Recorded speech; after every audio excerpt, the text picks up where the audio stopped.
Magandang hapon, mga idol. Magkape tayo. Nandito tayo sa rooftop.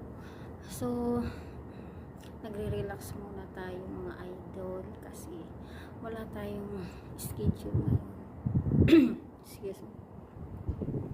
Higop muna tayo ng mainit. Ang sarap dito guys. Ang hangin. Hapon na dito guys.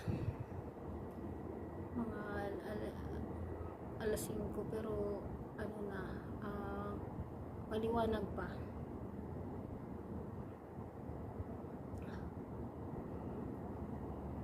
Ang tapang ng kape.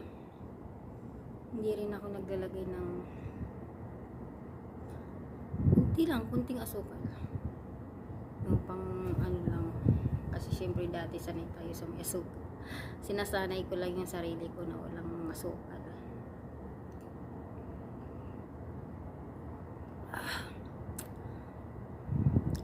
Kagaya ng nakasanayan ko sa'yo. Hugo tayo. Diba? Kagaya ng ginagawa mo, sinasanay mo ako, no? Laging wala. Na laging busy ka. Ganon. Kailangan sanayin natin yung sarili natin. Sa lahat ng bagay. Ganon, diba guys?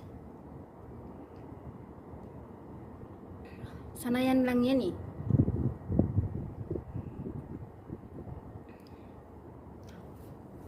Kapag busy lagi ang partner mo, ibig sabihin, sinasanay ka lang noon.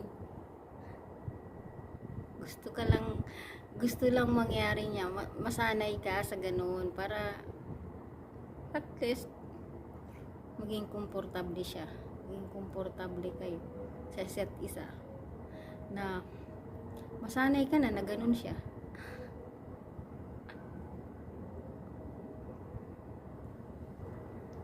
Sarap. Napasarap yung kwento.